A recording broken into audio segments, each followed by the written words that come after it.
आज हम इस वीडियो के अंदर यूनिट 2 सेल ऑफ गुड्स का स्टार्ट करने वाले हैं। इस कंडीशन दिया कंडीशन क्या होता है, क्वांटिटी क्या होता है, मेनली ये है और इसके बीच में डिफरेंस कंडीशन बन जाता है एंड और कंडीशन कुछ implied condition and implied quantity इस यूनिट में हम डिस्कस करने वाले हैं। फर्स्टली यहाँ पे दिया है कंडीशन एंड क्वांटिटी के डिफिनेशन क्या है।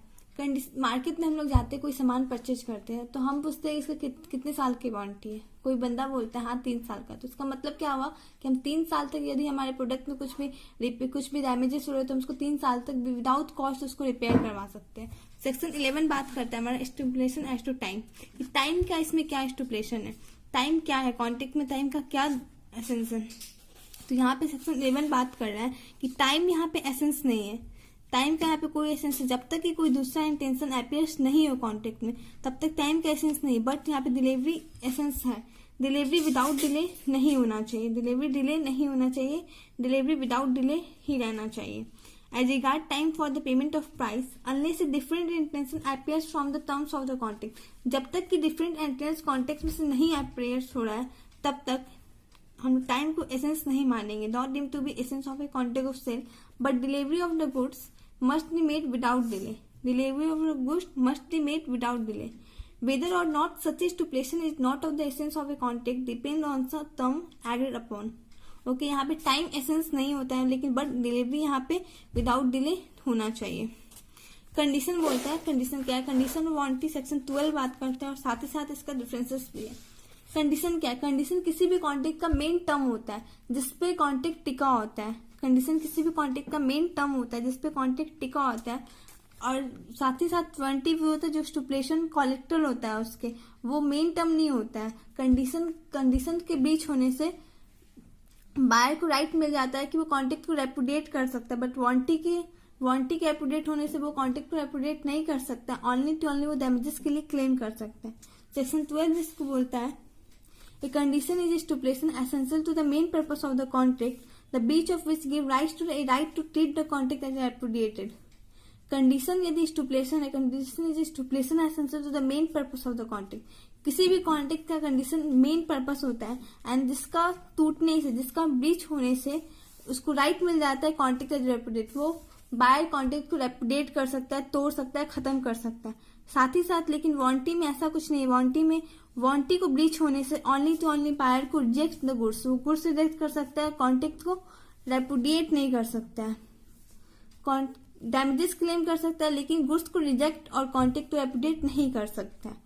तो इसका डिफिनेशन है a warranty is stipulation collected to the main purpose of the contract the breach of the which give rise to the claim for damages but not the right to reject the goods and treat the contract as repudiated. Subsection 4 बोलता है इसका where stipulation in a contract of sale is a condition or a warranty depend in each case on the construction of the contract, कि वो stipulation condition है या warranty उसके contract की construction पे depend करता है। stipulation में भी condition to call the warranty in the contract, condition को हम लोग वारंटी भी कह सकते हैं कुछ, ये हम लोग सेक्शन 13 में डिस्कस करने वाले हैं। यहाँ पे इसके कुछ डिफरेंसेस है कंडीशन और वारंटी के बीच में। फर्स्ट डिफिनेशन मीनिंग है, ये तीनों पॉइंट्स से बहुत ही इजी है। कंडीशन पहले कि एसेंशियल मेन पर्पस है कॉन्ट्रैक्ट का, वारंटी कॉलेक्ट्रल है, उसका मेन पर्पस नहीं, ओनली कॉलेक्ट्रल टू द कॉन्ट्रैक्ट में। राइट इन केस ऑफ बीच इसमें रेपुडिएट करने का चांस मिल जाता है, इसमें रेपुडिएट नहीं करना है, इसमें ओनली डैमेजेस के लिए मिल जाता है। और कंडीशन में साथ साथ डैमेजेस और रेपुडिएट दोनों का राइट रहता है। कन्वर्जन ऑफ स्टिपुलेशन, कंडीशन को वारंटी ट्रीट किया जा सकता है लेकिन वारंटी को कंडीशन नहीं ट्रीट किया जा सकता है। अब हम सेक्शन 13 है, सेक्शन 13 बात करता है when condition to be treated as warranty.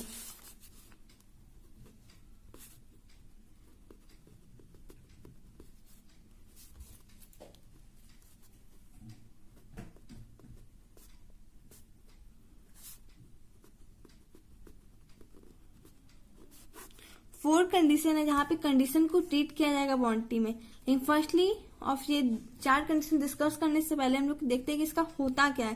Condition यदि वारंटी की तरह ट्रीट किया जाएगा तो उसको क्या राइट मिलेगा और वो क्या राइट खोएगा। पहला, यदि वो कंडीशन को वारंटी की तरह ट्रीट किया जाएगा तो बायर अपना कॉन्ट्रैक्ट को रेपुडिएट करने का राइट खो देगा, उसके पास कोई राइट नहीं रहेगा कि वो कॉन्ट्रैक्ट को रेपुडिएट कर सके, ओनली टू ओनली वो डैमेजेस को ही क्लेम कर सकते हैं।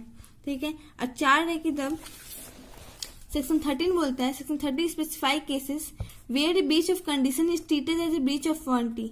जहां पे सेक्शन 30 बोलता है कि ब्रीच ऑफ कंडीशन को यहाँ पे ब्रीच ऑफ वारंटी माना जाता है। इसका रिजल्ट क्या होता है कि buyer lose his right to resign the contract, buyer अपना राइट खो देता है रिजाइन कॉन्ट्रैक्ट को रिजाइन करने का, and can claim for damages only, और ओनली टू ओनली वो डैमेजेस को क्लेम कर सकता है।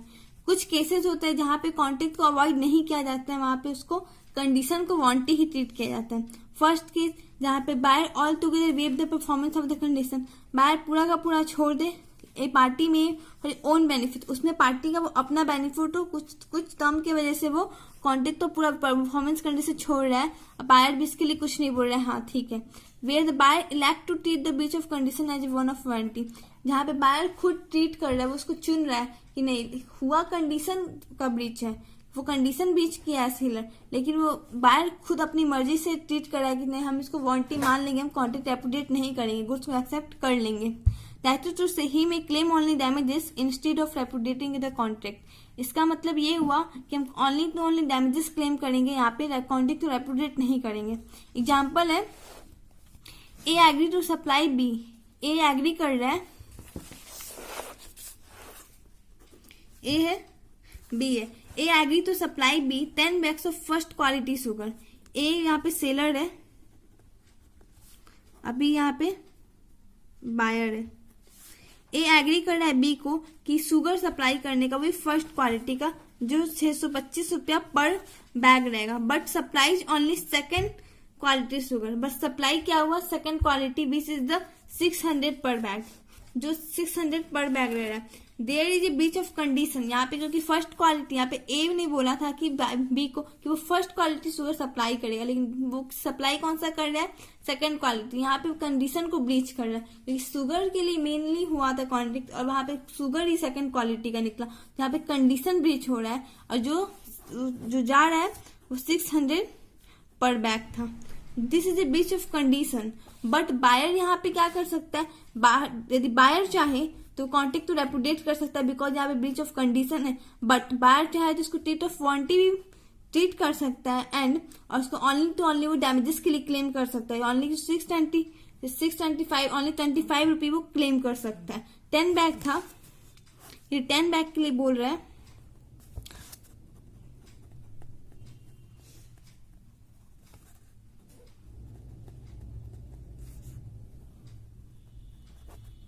ओनली वो 250 रुपीज के लिए क्लेम कर सकता है ए के ऊपर, क्योंकि वो 625 के ऊपर था। 10 बैग के लिए तो 6250 हुआ, एंड 600 वो सेकंड क्वालिटी का शुगर एक्सेप्ट कर रहा है तो उसको ओनली 6000 रुपए देने होंगे, लेकिन उसने 6250 दिए तो ओनली 250 यहाँ पे उसके डैमेजेस के रुपीज होंगे। ओके, सेकंड थर्ड ये होता है थर्ड केस जहां पे वो कॉन्ट्रैक्ट को ट्रीट करेगा, जहां पे कॉन्ट्रैक्ट नॉन सेवरेबल हो, जहां पे कॉन्ट्रैक्ट डिवाइड नहीं हो सकता, सेपरेट नहीं हो सकता एक दूसरे से।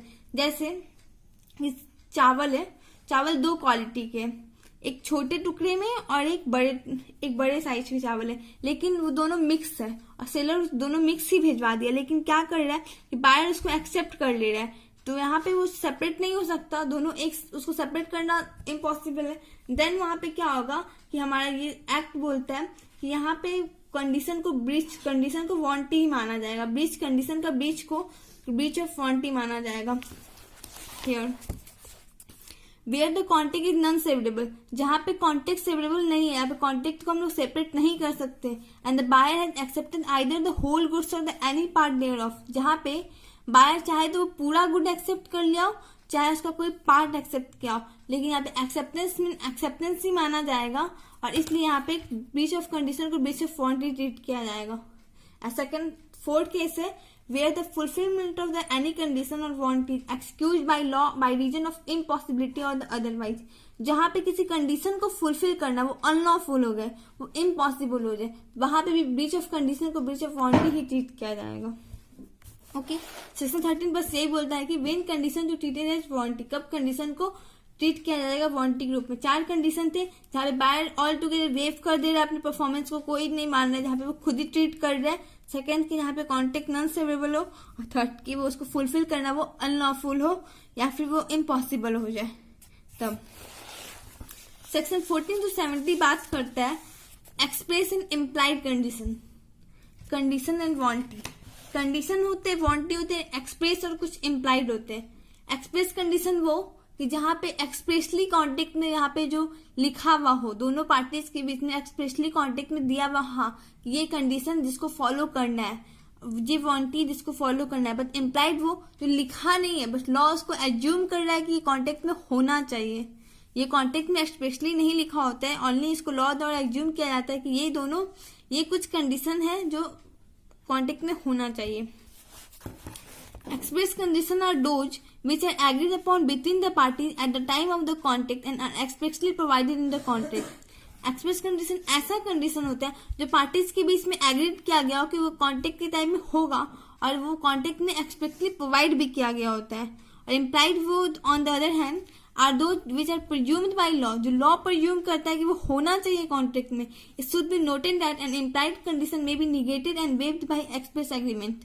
वो एक्सप्रेस एग्रीमेंट की तरह कॉन्ट्रैक्ट में नहीं रहता है, ओनली लॉ की तरह प्रिज्यूम किया जाता है कि वो कॉन्ट्रैक्ट में होना चाहिए। कुछ इम्प्लाइड कंडीशन है, condition as to title, sale by sample, condition as to quality और fitness, condition as to wholesomeness, condition as to description, condition sale by sample as well as description, condition as merchantability. Okay, condition as to title में ये बोलता है if किसी seller के पास कोई title नहीं हो, खुद वो उसका सेल नहीं, खुद वो उसका ओनर नहीं हो, तो वो दूसरे को गुड ओनरशिप कैसे ट्रांसफर करेगा। फर्स्टली यही बोलता है सेक्शन 14A का सबसेक्शन ए बोलता है इफ कॉन्ट्रैक्ट के बाद वो खुद ही वो उसका ओनर नहीं है, उसके वो राइट नहीं है, वो किसी गुड्स को नहीं सेल कर सकता बिकॉज वो खुद ही ओनर नहीं है, या फिर वो किसी के थ्रू एजेंट भी है लेकिन उसको ओनर उसको परमिशन नहीं दिया हुआ है, तो वो किसी को बायर को कोई गुड टाइटल वो नहीं प्रोवाइड कर सकता। तो यहाँ पे कोई भी यदि कोई बंदा किसी से कुछ सामान खरीदता है तो उसको सोचेगा कि हम पैसा दे तो वो मेरा हो जाए, लेकिन यहाँ पे फर्स्टली यही बोल रहा है कि जो सामान हम जिससे भी खरीद रहे उसके पास राइट तो हो वो बेचने का। In every contract of sale unless there is an agreement to sell, यहाँ पे कॉन्ट्रैक्ट में ये नहीं होगा कि आपके पास राइट है या नहीं बेचने का, ओनली इससे प्रेजेंट बाय लॉ कि यदि आप बेच रहे हो तो आपके पास राइट होना चाहिए, आप खुद इसके ओनर होना चाहिए, तभी आप दूसरे को उसके ओनरशिप ट्रांसफर कर सकेंगे। In every contract of sale, unless there is an agreement to the contrary, the first implied condition on the part of the seller is that in case of a sale, he has the right to sell the goods। जब वो sale कर रहा है तो उसके पास cell करने का right होना चाहिए। थर्ड सेकंड है in the case of an agreement to sell, if वो सेल नहीं एग्रीमेंट कर रहा है, एग्रीमेंट टू सेल, और जिस टाइम भी वो सेल कर रहा है उसके पास वो राइट होना चाहिए when the property is to pass. In simple words the condition implies that the seller has to right to sell the goods at the time when the property is to pass। किस time पे जब property पास हो रहा है seller के पास right होना चाहिए goods को सेल करने का। If the seller title turns out to be defective, if seller का टाइटल है वो डिफेक्टिव निकला, the buyer must return the goods, buyer return कर देगा गुड्स को, क्योंकि वो खुद उसको ओनरशिप नहीं मिल रहा है। The true owner recover the price from, और जो उसका ट्रू ओनर होगा, सेलर तो ओनर हुआ नहीं, जो भी इसका ट्रू ओनर होगा वो बायर से वो गुड्स को रिकवर कर सकते हैं, एंड बायर है वो अपना मनी सेलर से रिकवर करेगा। सेकेंड है सेल बाय डिस्क्रिप्शन। इफ कोई सेलर डिस्क्रिप्शन से गुड्स सेल कर रहा है कि हाँ वो बता रहा है अपना गुड्स का पूरा क्वालिटी क्या, उसका खासियत है क्या, बुराई, सब कुछ बता के किसी बायर को सेल कर रहा है, तो फिर वो बायर भी एक्सेप्ट करेगा कि उससे कि वैसा ही गुड्स जैसा वो डिस्क्राइब किया था अपने गुड्स के लिए वैसा ही गुड्स होना चाहिए। Where there is the contract of sale of goods by description, जहां पे दो लोगों के बीच में कॉन्ट्रैक्ट हो रहा है डिस्क्रिप्शन के द्वारा, सेलर उसको बोल रहा था कि हाँ कि ऐसे ऐसे कि ये मेरा बहुत अच्छा गुड्स है, जैसे दार्जिलिंग का चाय, दार्जिलिंग का चाय का वो खास अलग फेमस है कि वो सबसे अच्छा चाय होता है, लेकिन सेलर बोल रहा है कि हाँ कि मेरा चाय दार्जिलिंग का वहां से मंगवाया, इट इज पूरा प्योर है, इसमें कोई भी मिलावट नहीं है, तो बायर क्या एक्सेप्ट करेगा, बायर ये एक्सपेक्ट करेगा ना कि वो सेलर जो बोल रहा है वो सही है, गुड्स दार्जिलिंग का चाय उसमें कोई मिलावट नहीं, वो बिल्कुल प्योर है जैसा होना चाहिए, तो जब वो लेगा तो वो यही एक्सपेक्ट करेगा कि गुड्स वैसा ही हो। तो where there is contract of sale of goods by description, जहां पे कॉन्ट्रैक्ट गुड्स का डिस्क्रिप्शन के द्वारा हो, देयर इज एम्प्लाइड कंडीशन, ये लिखा नहीं होना चाहिए कि वैसे ही होना चाहिए, ओनली इम्प्लाइड कंडीशन ही है कि गुड्स वैसे ही होना चाहिए जैसा बोला गया था। That the goods shall correspond with the description. The rule is based on the principle that if you contract to sell peas, you cannot compel the buyer to take beans, यदि आप contact कर रहे हो मटर को बेचने का तो आप बायर को नहीं कंपेल करते हो कि आप बीन ले लें। The buyer is not bound to accept and pay for the goods which are not in accordance with the description of goods. Buyer यहाँ पे बाउंड नहीं है गुड्स को एक्सेप्ट करने के लिए और उस एक्सेप्ट किए हुए गुड्स को पे करने के लिए। बायर गुड्स को एक्सेप्ट नहीं करेगा, वो गुड्स को रिजेक्ट कर देगा। Thus, it has to be determined whether the buyer has undertaken to purchase the goods by their description, whether the description is essential for identifying the goods where the buyer has agreed to purchase. Goods, whether the description was essential for identifying the goods. कि description goods को identify करने के लिए essential है कि हाँ goods को identify कैसे करेंगे, जैसे वो सेलर बोला था डिस्क्रिप्शन में डिस्क्राइब किया तो वैसा ही होना चाहिए। Whether the buyer has agreed to purchase, तभी आयर परचेज करेगा। If that is required and goods tender do not correspond with the description, if वो कॉन्ट्रैक्ट को ब्रीच कर सकता है और वो चाहे तो गुड्स को रिजेक्ट कर सकता है। सेल गुड्स बाय डिस्क्रिप्शन यही हुआ कि जैसा सेलर डिस्क्राइब किया होगा वैसा ही गुड्स होना चाहिए। यदि वैसा नहीं हुआ तो बायर उसको रिजेक्ट गुड्स को रिजेक्ट कर सकता है एंड रेपुडिएट कर सकता है कॉन्ट्रैक्ट को। Sale by sample, if seller क्या कर रहा है वो अपना सामान बेच रहा है सैंपल के द्वारा, हाँ दिखा रहा है कि हम आइसक्रीम की दुकान में जा रहे हैं, आइसक्रीम वाला हमें दिखा रहा है कि हमें बल्क में आइसक्रीम चाहिए, ठीक है हम अपने पूरे फैमिली पैक ले लें। अब वो छोटा सा हमें दिखा रहा है कि हाँ ऐसा ही सारा होगा, तो हम क्या एक्सपेक्ट करेंगे उस सेलर से कि हाँ मुझे जैसा वो दिखाया है वो टोटल जो हग हम लोग बल्क में ले रहे हैं वो वैसा ही होना चाहिए। तो in a context of sale by sample there is an implied condition that the bulk sale correspond with the sample in quality. जो क्वालिटी हमको दिखाए थे वही क्वालिटी में होना चाहिए। हम दूसरा क्वालिटी क्यों एक्सेप्ट करेंगे, जो आपने सैंपल दिखाया था उसी के लिए एग्री किए थे। इफ यू डोंट, यदि आप दूसरा दिखाते हो सकता था कि हम नहीं लेते। Okay, in a context of sale by sample there is an implied condition that the bulk sale correspond with the sample in quality. The buyer shall have a reasonable opportunity for comparing the bill with the sample. Third की एक और कि buyer के पास वो opportunity होना चाहिए कि वो बल्क को अपने सैंपल से मिला सके, कंपेयर कर सके। इफ वो बायर को नहीं मिल रहा है, थर्ड केस में ये दिया हुआ है। फर्स्टली क्या है, the bulk sale correspond with the sample in quality, वो जो बल्क था वो सैंपल से मिलना चाहिए। द बायर को रीजनेबल अपॉर्चुनिटी भी मिलना चाहिए कि वो सैंपल को बल्क से कंपेयर कर सके। Third, the goods shall be free from any defect rendering then unmerchantable. Unmerchantable मतलब कि गुड्स किसी भी डिफेक्ट नहीं हो, मान लो कि वो बेचने लायक तो हो। इफ मान लो हम किसी से कोई कपड़ा ले रहे, वो कपड़ा पहले से उसने व्हाइट चीटी उसको काटा हुआ है तो हम क्यों लेंगे वो, कि वो तो बेचने के लायक ही नहीं, क्योंकि ना वो मेरे को यूज में ही नहीं आने वाला।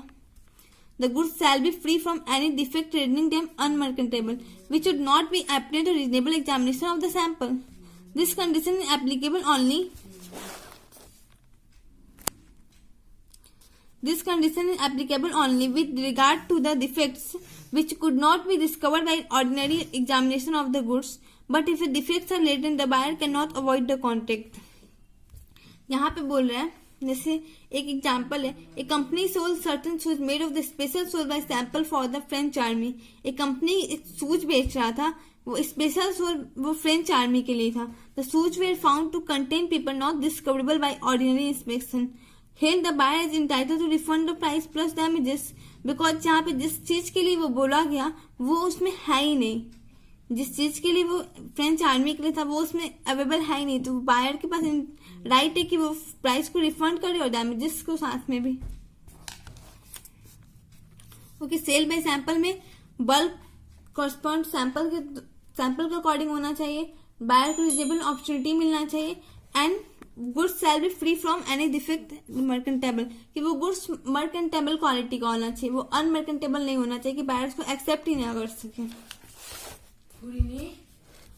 4 है sale by sample as well as description. If हमारा जो गुड्स है वो सैंपल में ही हो डिस्क्रिप्शन में हो, सेलर हमें डिस्क्रिप्शन बोल के भी दिखा रहा है बस और दिखा के भी हमें बेच रहा है, तो वैसा वो जो सारे बल्क है वो सैंपल डिस्क्रिप्शन दोनों के अकॉर्डिंग मैच करना चाहिए।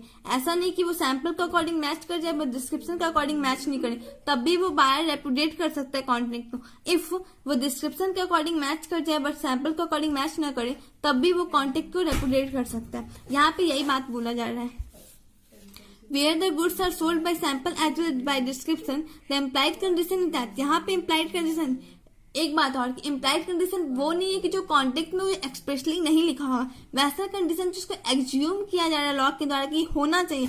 इफ हमारा कॉन्टेक्ट, इफ हमारा गुड्स सैंपल के द्वारा हम किसी के खरीद, ऑफकोर्स वो सैंपल से मिलना तो चाहिए, डिस्क्रिप्शन के द्वारा खरीदे तो डिस्क्रिप्शन के अकॉर्डिंग होना चाहिए, यही बात कर रहा है। Where the goods are sold by sample as well as description, the implied condition is that the bulk of the goods supply shall correspond both with the sample and the description, कि वो जो bulk है वो correspond करना चाहिए sample and description से।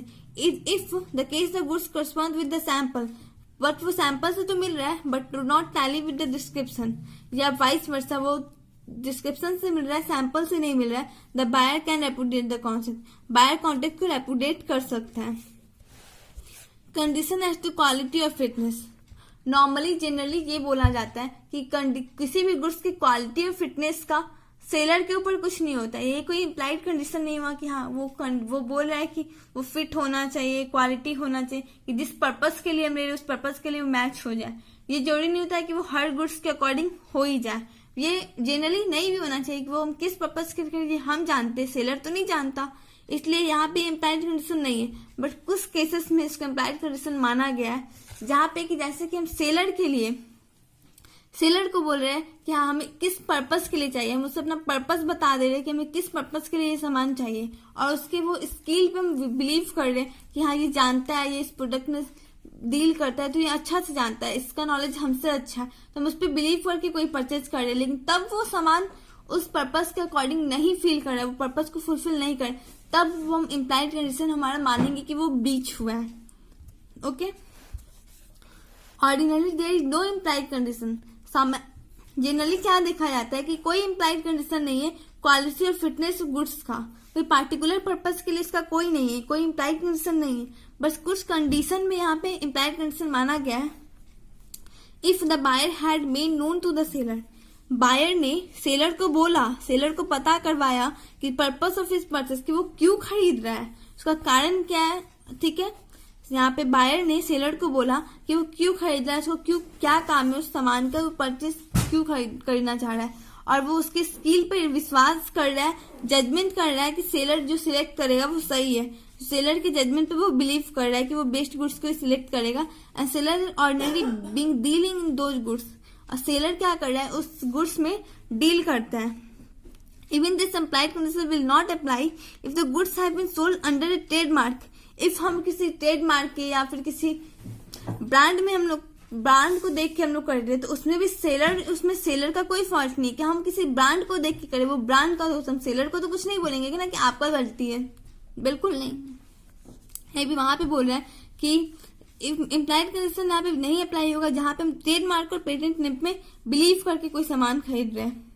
Okay, the skill firstly, generally यहाँ पे क्या होता है, quality of fitness normal goods के लिए नहीं होता है कोई इम्प्लाइड कंडीशन, बट कुछ कंडीशन में इम्प्लाइड कंडीशन होता है, जहाँ पे बायर क्या कर रहा है, सेलर को बता रहा है अपना पर्पस, उस पर बिलीव कर रहा है उसके स्किल पे, एंड उसके जजमेंट पे बिलीव कर रहा है, और ऑर्डिनरी वो डील करता है, तब वो इम्प्लाइड कंडीशन माना जाएगा, तब वो ब्रीच हो रहा है। एक एग्जाम्पल है, एक्स था, वाई था, वाई यहाँ पे डॉक्टर था, ओके, एंड एक्स यहाँ पे एक लेडी थी जो थोड़ी ओल्ड लेडी थी। ओल्ड लेडी को उसका पूरा वो टीथ चाहिए था उसे, वो नहीं जानती थी कि वो कैसा टीथ उसके प्रीफर करे, तो वो डेंटिस्ट के पास आई, और डेंटिस्ट क्या करता था, वो उस टीथ को रखता भी था, वो प्रोवाइड करवाता था, तो वो इस पे बिलीव करके, डॉक्टर की स्किल पे बिलीव करके वो उस टीथ को खरीद रही, ऑनली 20,000 का था, तो उस पर बिलीव कर रही है कि हाँ वो टीथ को इससे ले रही है, इसकी बिलीव पे, वाई के स्किल पे बिलीव करके वाई को बता रही है कि मुझे खाने में प्रॉब्लम हो रही है, मुझे ऐसे दांत लगवाए जिससे मैं पूरी की पूरी, हाँ, कि मेरा काम हो जाए उससे, कि मैं खाना खा सकूं, मुझे अच्छा से कोई प्रॉब्लम नहीं हो, कि वो पूरा जबड़ा ले रही थी, जो जबड़ा होता है ना पूरा 32, वो पूरा 32 इससे खरीद रही थी वाई से। ओके, लेकिन बट वो वाई जब उसको दिया तो एक्स वो घर गई तो वो देखा कि नहीं, वो उसका वो पर्पस फुलफिल नहीं हुआ, कि वो फिट नहीं कर रहा है, उसके माउथ के अकॉर्डिंग वो फिट नहीं कर रहा है, तो यहाँ पे ये इम्प्लाइड कंडीशन ब्रोक हुआ।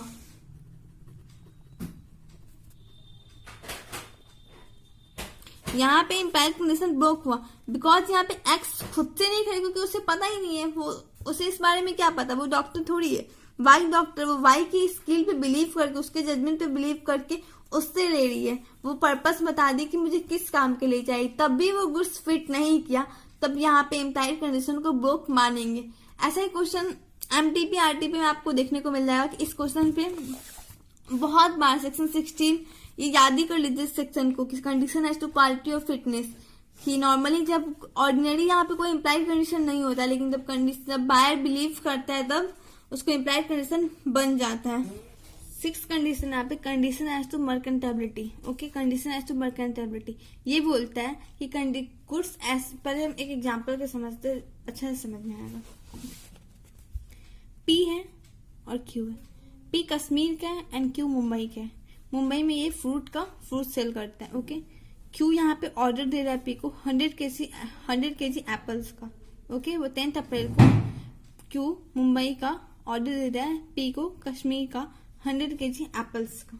ठीक है, पी डिलीवर भी कर दे रहा है क्यू को, लेकिन 100 केजी एप्पल्स डिलीवर कर रहा है, लेकिन एप्पल्स पेरिश्ड है। एप्पल कुछ उसमें सड़े हैं, कुछ खराब है। चलो 10 एप्पल्स उसमें 1 केजी एप्पल्स हो गए तो वो तो नॉर्मल है कि उतना होना है, लेकिन यहाँ पे आधे से ज्यादा एप्पल यहाँ पे सड़ चुके हैं। तो यहाँ पे क्या हुआ, गुड्स का मर्केंटिलिटी यहाँ पे लूज हो रहा है। फर्स्टली यहाँ पे गुड्स का मर्केंटिलिटी लूज हो रहा है। सेकेंड थी सब्जेक्ट ही डिस्ट्रॉय है ना। एप्पल्स को हम क्यों मंगवाया, तुम किसका पैसा दे रहे, एप्पल्स का, जिसको हमको सेल करना था, बट लेकिन सेल के लिए मंगवा तो लेगी, लेकिन जो सेल भी नहीं कर पाया, हमको फ्री फोकट का उसको पैसा भी देना पड़ेगा। तो यहाँ पे क्या हो रहा है, वो सब्जेक्ट भी डिस्ट्रॉय हो रहा है और मर्केंटेबिलिटी, मतलब बेचने की कंडीशन में तो होना चाहिए। वो मर्केंटेबिलिटी मतलब ही वही हुआ कि वो बेचने, वो ट्रेडिंग की कंडीशन में होना चाहिए, तो ट्रेडिंग की कंडीशन में ही वो नहीं था, वही लूज हो रहा है। ये भी एक इम्प्लाइड कंडीशन हो रहा है कि आप यदि किसी को कोई आप गुड्स दे तो वो मर्केंटेबल कंडीशन में होना चाहिए। यहाँ पे यही बोल रहा है, where the goods are bought by description for a seller. यदि हम किसी गुड्स खरीद रहे किसी डिस्क्रिप्शन के द्वारा, किसी सेलर से जो डील करता है उसी डिस्क्रिप्शन में, वेयर ही इज मैन्युफैक्चर हो, प्रोड्यूसर हो या जो भी हो, there is implied condition that the goods shall be merchantable quality. कि गुड्स जो हम यहाँ पे मैंने कहा कि गुड्स को मर्केंटेबिलिटी यहाँ पे लूज हो रहा है, कि एप्पल यहाँ पे सब्जेक्ट मैटर यहाँ पे डिस्टॉर्ट, कि गुड्स मर्केंटेबल क्वालिटी का होना चाहिए। जिस गुड्स को हम लोग बेच रहे वो ट्रेडिंग के लायक होना चाहिए। यहाँ पे ट्रेडिंग ही खत्म हो रहा है, वो ट्रेडिंग के लायक ही नहीं बचा, तो हम गुड्स क्या बेचेंगे और क्यों हम उसको पैसा देंगे। तो यहाँ पे यही बोल रहा है कि गुड्स वो मर्केंटेबल क्वालिटी में होना चाहिए। ओके, और थर्ड बोल रहा है, और 7th नंबर है, सॉरी, थर्ड के लिए condition as to wholesomeness. Wholesomeness मतलब होता है कि वो स्वस्थ होना चाहिए, वो नॉर्मल, जो वो ईटिंग के लिए यहाँ पे ओनली सेंस से ईटेबल्स के लिए यहाँ पे यूज किया हुआ है। इस प्रोविजंस को, ये प्रोविजंस पहले नहीं था, बट बाद में इसको ऐड कर दिया गया मर्केंटेबिलिटी के साथ में, ऐसे एक न्यू कंडीशन के रूप में लाया गया इस एक्ट में। होलसमनेस मतलब कि वो खाने लायक, मान लो ईटेबल्स के लिए यूज किया गया कि कोई खाने वाला कोई सामान है तो वो स्वस्थ होना चाहिए, कि वो खाने लायक होना चाहिए। मान लो दूध ही तो वो फटा हुआ नहीं होना चाहिए, या फिर उसमें कोई टाइफाइड है भी, उसमें कोई बैक्टीरिया नहीं होना चाहिए, वो यूज करने लायक होना चाहिए। जैसे उसको कोई यूज करने के बाद कोई उसको बीमार नहीं पड़ना चाहिए, ऐसा कुछ होना चाहिए। कंडीशन एज टू होलसमनेस, कि हाँ कि जो प्रोडक्ट कर रहे, जो तुमसे जो हम प्रोडक्ट खरीद रहे वो होलसमनेस होना चाहिए। In the case of the eatables and provisions in addition to the implied condition, मैंने कहा ना कि इम्प्लाइड कंडीशन ऐड किया गया merchantability, there is another implied condition that goods shall be wholesome.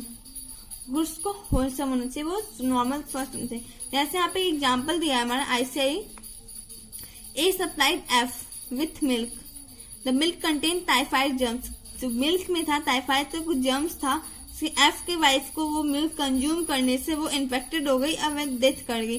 There was a breach of condition because यहाँ पे fitness को तोड़ा गया, फिटनेस को ब्रेक हुआ, यहाँ पे होलसमनेस वो गुड्स में था ही नहीं, वो टाइफाइड से वो ग्रसित था, तो इसमें कहाँ से होगा। इसलिए यहाँ पे ए ने वो कंडीशन ब्रेक किया, इसलिए एफ ने उसको लेबल किया डैमेजेस के लिए। यहाँ पे तो वो डैमेजेस भी नहीं हो सकता, देखा जाए तो इमोशनल है, यहाँ पे क्या डैमेजेस कोई कर पाएगा। ऐसे इम्प्लाइड वारंटीज, जहां पे ये भी कॉन्ट्रैक्ट में मौजूद नहीं होते, इसको भी लॉ प्रिज्यूम करता है कि हाँ ये भी कॉन्ट्रैक्ट में मौजूद होने चाहिए। It's not expressly but impliedly. It is a warranty which the law implies into the contract of sale. In other words it is a stipulation, एक ऐसा टर्म है which had not been included in the context of sale in express word, ऐसा term है जो express word में नहीं included है, but law प्रोज्यूम्स करता है कि the parties have incorporated into their contract, कि पार्टी कॉन्टेक्ट में उसको इनकॉर्पोरेट करे. It will be interesting to know that implied warranty are read into every contract of sale unless they are expressly excluded by the express agreement of the parties. कुछ implied condition यहाँ पे 4 ही दिए हुए. Warranty as to undisturbed position, warranty as to non existence of encumbrance, disclosure of dangerous nature of the goods, warranty as to warranty as to quality or the fitness by uses of trade. Section 14 to 16 ये हम explain करते हैं कि क्या क्या implied warranty थोड़ी details में. तो हम ऐसे पहले बात करते हैं शॉर्ट में. Warranty as to undisturbed position मतलब क्या हुआ, इफ मान लो सेलर ने बायर को पोजीशनशिप दे दिया, ओके, इफ सेलर ने बायर को पोजीशनशिप दे दिया तो बार बार सेलर उसके पास जाके उससे पोजीशनशिप उसको डिस्टर्ब नहीं करे. हाँ, इफ मान लो मैंने किसी को घर रेंट पे घर सेल कर दिया, ओके, अब मैं बार बार उसके घर पे चल जाती हूँ, बार बार उसके घर पे चल जा रही हूँ, उससे परेशान कर रही हूँ, हाँ ये मेरा ही घर था, मैं चलो आके बैठी गई, बार बार उस अपने कुछ सामान छोड़ा हुआ, बार बार कुछ सामान, बार बार उससे डिस्टर्ब कर रही हूँ, तो वहां पे ये इम्प्लाइड वारंटी हो कि हाँ ये मुझे नहीं करना है, किसी को भी नहीं करना है, ये यहाँ पे अनडिस्टर्ब पोजीशन, उसको पोजीशन के साथ उसको डिस्टर्ब कर रहे हैं. सेकंड क्या था, warranty as to non existence of encumbrance, जो गुड्स है वो फ्री होना चाहिए किसी भी चार्ज से. ऐसा नहीं कि वो गुड्स किसी वो चार्ज है हमें उस चार्ज को पेमेंट करना है, वो नहीं, वो किसी भी चार्ज से फ्री होना चाहिए. थर्ड कि वो यदि इफ वो कोई गुड्स डेंजर नेचर का है तो हमें बायर को उसके पहले ही बताना पड़ेगा कि हाँ भी गुड्स डेंजरस नेचर का है, कि आप उसको वार्न करना पड़ेगा पहले कि आप उसे ध्यान नहीं दीजिएगा, उस चीज को पहले बता देंगे कि इसका डेंजर्स क्या है, वार्न कर देंगे. सेकंड की वारंटी एज टू क्वालिटी और fitness by uses of trade, कि हाँ वो फिट होना चाहिए अकॉर्डिंग टू. अब इसको डिटेल में हम लोग पढ़ते हैं. Warranty as to undisturbed position, section 14 subsection B बोलता है an implied warranty that, implied warranty यहाँ पे ये है कि that the buyer shall have enjoy, buyer के पास है और एंजॉय करे quiet position of the goods, हाँ जो मिल गया उससे करे, ना कि वो बार बार disturb, quiet position of the goods वो एंजॉय कर सके. That is to say if the buyer having got position, मतलब यहाँ पे जब बायर को पोजीशन मिल गया, लेटर ऑन डिस्टर्ब, मान लो बार बार उसको डिस्टर्ब हो रहा है कि कोई आ रहा है उसको परेशान कर रहा है उस पोजीशन के लिए, सेलर जा रहा है बार बार उसके घर पे, यहाँ पे लेटर ऑन डिस्टर्ब हो रहा है, तो he is entitled to sue for the warranty. यदि वारंटी यहाँ पे ब्रीच होता है तो हम क्या कर सकते, कॉन्ट्रैक्ट को रेपुडिएट नहीं कर सकते, ओनली डैमेजेस क्लेम कर सकते. यहाँ पे क्या करेगा, बायर क्या करेगा, सेलर के लिए डैमेजेस क्लेम कर देगा कि हाँ बार बार ये इम्प्लाइड वारंटी ब्रीच कर रहा है, बार बार मेरा पोजीशन डिस्टर्ब कर रहा है, यहाँ पे he is entitled to sue the seller for the breach of the warranty.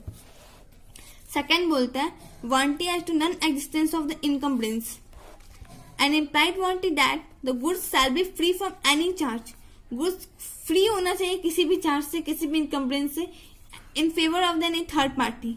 कोई मान लो कोई गुड्स हम उसको बेच दिए लेकिन वो गुड्स किसी और को भी हम लोन दिए हुए थे, गुड्स पे उसको मॉर्गेज में रखे हुए थे, वो ऐसा कुछ नहीं होना चाहिए, वो फ्री होना चाहिए इनकम्बरेंस से, किसी भी थर्ड पार्टी से फ्री होना चाहिए, वो उसको बस दे दिए वो उसका ही होना चाहिए. ठीक है, यहाँ पे एक एग्जाम्पल है, A pledge his card with C for a loan, A है, सी है एंड बी है. Okay, A pledge his card with C for a loan of 15,000 and promise him to give his position on the next day. ठीक है, ए से यहाँ पे ए क्या किया हुआ है, सी को कार्ड दिया हुआ है लोन के लिए, 15,000 रुपए लोन के लिए अपना कार्ड इसको दे दिया है, 15,000 रुपए ले लिया है. ठीक है, A pledge his card with C for a loan of 15,000 and promise him to give his position the next day. ठीक है, वादा करना है कि कार को नेक्स्ट डे दे देगा. Then sells the car immediately to B, वो बी को इमीडिएटली वो सेल कर दे रहा है. यहाँ पे इससे लोन ले लिया कार के बदला 15,000 रुपया, और यहाँ पे वो दूसरी तरफ वो बी को सेल कर दे रहा है, और सी को यहाँ पे पोजीशन से जबकि नेक्स्ट डे देना था. ठीक है, then the sells car immediately to B who purchase in good faith without knowledge to fact. यहाँ पे B without knowledge to fact करना है, बिकॉज यहाँ पे ए बी यहाँ पे नहीं गिल्टी पर्सन नहीं होगा भी, ठीक है। May either ask to clear the loan और himself may money and file suit against C for recover the money with interest. एक बार फिर से एग्जाम्पल पढ़ते हैं। A pledge with his car with C for a loan of 50,000 promise him to give it position the next day. A then sells the car immediately to B who purchase it on good faith, ठीक है।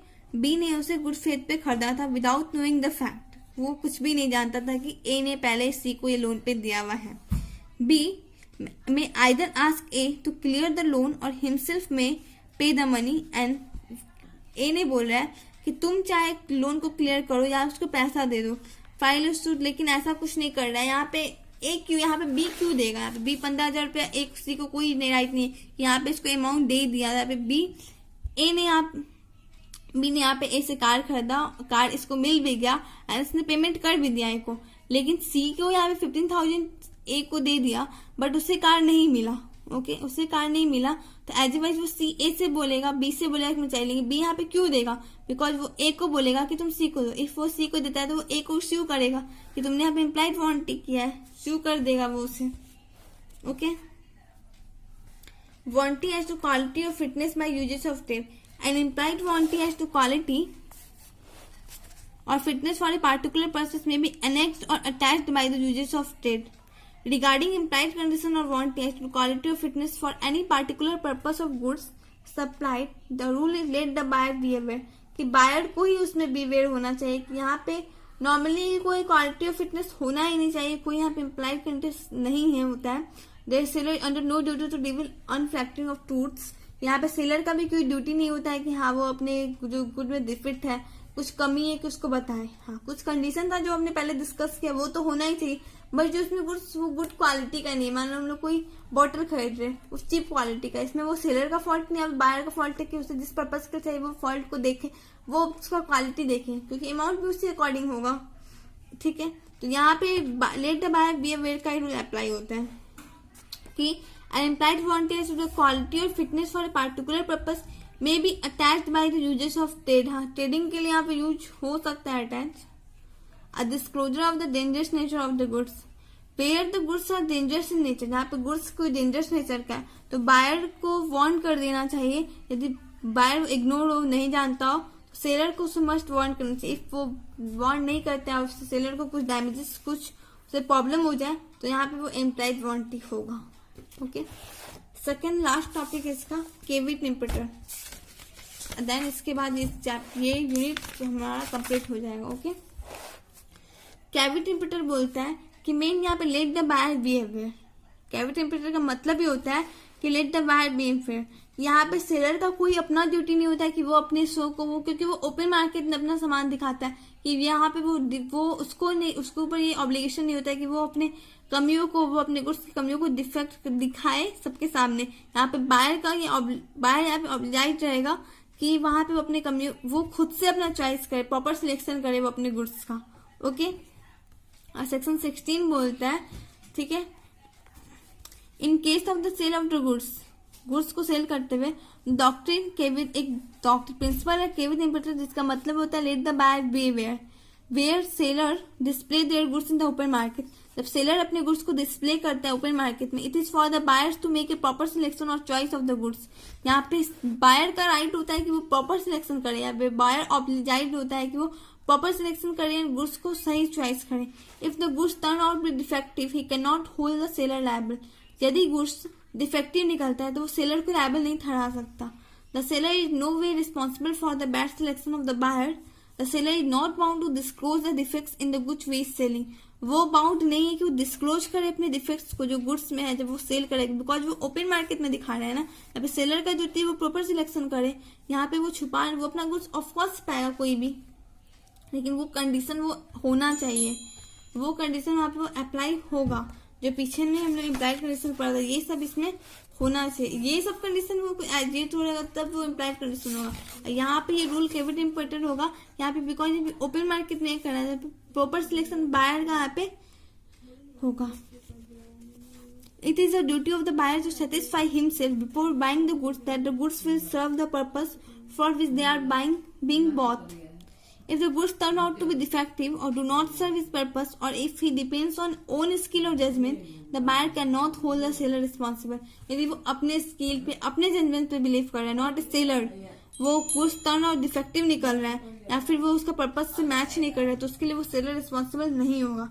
The rule of the caveat emptor is laid down in the section 16, which states that subject to the provision of this act or any other law for the time being in force, there is no implied warranty.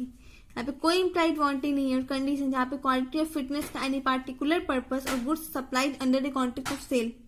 ठीक है, ठीक है. लेकिन यहाँ कहाँ पे है, the buyer had made to the seller the purpose.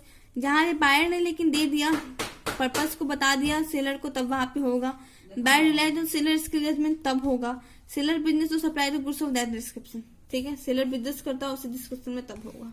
ठीक है. डॉक्ट्रिन ऑफ केविट इम्पेटर कुछ एक्सेप्शन है. यहाँ पे बोल रहा है केविट इम्पेटर, यहाँ पे सेलर लायबल नहीं होगा. यहाँ पे बायर को प्रॉपर सिलेक्शन करना होगा.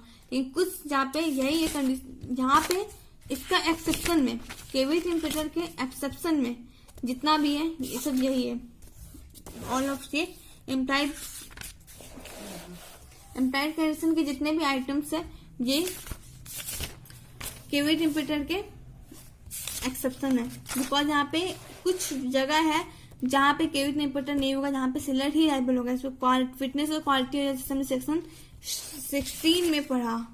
सेक्शन 16 में ये वाला हमने पढ़ा था कि यहाँ पे सेलर लायबल होगा यदि वो बिलीव कर रहा है. तो when the buyer makes known to the seller the particular purpose for which the goods are required, so as to show that he relies on the seller's skill or judgment, and the goods are description which is on seller business to supply, it is the duty of the seller to supply such goods that are reasonably fit for the purpose. जहाँ पे जहाँ पे buyer ने seller के skill पे believe किया, उसके judgement पे बिलीव किया, यहाँ पे सेलर का ड्यूटी होगा कि वो गुड्स वो उससे फिट करे उसके पर्पज से. ओके. सेकेंड है goods purchase under patent and the brand name. ठीक है, goods purchase under patent and brand name. जहाँ पे in the case where goods are purchase under the patent name और brand name, there is no implied condition that the goods shall be fit for any particular purpose. जहाँ पे देखो seller से हम नहीं पूछ रहे कि हाँ ये इस पर्पज के लिए फिट करेगा कि नहीं, बस हमने हाँ ब्रांड देके पेटेंट देके उससे खरीद लिया, तो वो वहाँ पे सेलर लायबल नहीं होगा. ओके, वहां पे सेलर लायबल नहीं होगा, वहां पे बायर ही लायबल होगा. जैसे हमें स्विंग मशीन चाहिए. इफ हमें स्विंग मशीन उषा का, हमने सोचा कि हाँ उषा अच्छा ब्रांड है, हम उषा का खरीद रहे हैं, लेकिन वो स्विंग मशीन हमारे पर्पज के लिए वो फिट नहीं कर रहा है, जिस काम के लिए हमें चाहिए तो वो फिट नहीं करता. यहाँ पे सेलर लायबल नहीं होगा क्योंकि सेलर ने हमें नहीं कहा था कि हमें उषा का ब्रांड लेना चाहिए. So goods sold by description, goods सिर्फ डिस्क्रिप्शन से बेचा गया तब भी वहां पे बायर नहीं होगा. गुड्स से भी डिस्क्रिप्शन से बेचा होगा तब भी वहां पे बायर लायबल नहीं होगा, वहां पे सेलर लायबल होगा. Where the goods are sold by description, there is implied consent that the goods shall correspond with the description. होना चाहिए. Goods of merchantable quality, goods of course merchantable quality का होना चाहिए. Sale by sample, goods को sample के according ही होना चाहिए. Goods by sample as well description, तो goods को sample के अकॉर्डिंग या sample description दोनों के अकॉर्डिंग होना चाहिए. ठीक है, इफ दोनों में से कोई भी नहीं हो सकता है तो वो रेपुडिएट कर सकता है कॉन्ट्रैक्ट को. Trade uses an implied warranty or condition as to the quality or fitness for a particular purpose may be attached uses of trade if the seller deviates from that. यहाँ पे same चीज यहाँ पे ये था implied warranty के third number. तो इसका एग्जाम्पल है, एग्जाम्पल अच्छा से हम लोग समझेंगे. In ready-made garment business, there is implied consent by uses of trade that the garments shall be reasonably fit on the buyer. हम एक स्टिच करवाते हैं गारमेंट्स को, और एक यहाँ पे रेडीमेड गारमेंट है, तो वो ये यहाँ पे यूजेबल होना चाहिए कि वो फिट कर जाए बायर को, बस यही है जिसके वो यूजेबल होना चाहिए. Seller activity conceals a defect for a guilty is fraud. If seller जानबूझ एक्टिवली कंसील कर रहा है किसी डिफेक्ट को, फ्रॉड कर रहा है, उसका नेचर उसको चाहता है फ्रॉड करना, देन वहां पे क्या होगा, वहां पे बायर लायबल नहीं होगा, वहां पे भी सेलर ही लायबल होगा. Where the seller sells the goods by making some misrepresentation, अब मिस रिप्रेजेंट करके वो दिखा रहा है गुड्स को या फ्रॉड कर रहा है बायर के साथ. अब buyer relies on if where the skill actively conceals, अब when the seller actively conceals some defect, कुछ जानबूझ से कुछ छिपा रहा है in the goods so that same could not be discovered by, जहाँ पे कोई भी कॉमन मैन उसको इजिली डिस्कवर नहीं कर पाए, then the rule of the caveat imperator not apply. In case of the fraud, concealment of a defect, rule of the caveat imperator will not apply. In such a cases, buyer has right to avoid the contact. ठीक है, तो here यहाँ पे हमारा sale of the goods act का unit 2 complete हो रहा है. एंड इसके अगेंस्ट थर्ड, इसके दूसरे वीडियो में हम लोग यूनिट नंबर 3 करेंगे. इसमें हम लोग ये मल्टीपल चॉइस क्वेश्चन करते हैं. Stipulation which is essential to main purpose of the contract is called. क्या होगा, कमेंट करना जो पहले बताएगा. मैं बता देती हूँ. कंडीशन, जो मेन पर्पस बोल रहा है. Breach of condition gives the aggrieve party. Breach of condition क्या देते हैं एग्रीव पार्टी को, कमेंट करके मुझे बताना. इसका मैं नहीं बताऊंगी, आप बताना, क्योंकि मैंने ये मुझे बहुत अच्छे से बताया था. कंडीशन में be treated as warranty when there is. Condition में be treated as warranty when there is. Condition में be treated as warranty when there is a waiver of condition by the buyer. Buyer elect to treat breach of condition as breach of warranty. The acceptance of goods by a buyer in case of non-sever of contract. All of the above. Doctrine of caveat imperator does not apply when. इसका answer आप बताना. Which of the following is not an implied condition in a contract of the sale? Condition as to title, condition as to description, condition as to free from encumbrance, condition as to sample. Which of the following is not in, आप भी बताओगे ये. The condition and warranty may be in form of. The condition and price may be in form of. Express implies either. क्या होगा, A, B या C. Which one of the following is not an implied warranty? Warranty as to undisturbed possession, warranty as to existence of encumbrance, disclosure of dangerous nature of goods, warranty as to quality or fitness by users of them. Okay. सबके जवाब आप देंगे. Where the buyer is deprived the goods by the true owner then the buyer. आप बताओगे question. आप please इस तीनों question को खुद से रिटन प्रैक्टिस करना, जिससे आपको एग्जाम में बहुत सारी हेल्प होगी. Then thank you for the watching my video and next video में मिलते हैं यूनिट 3.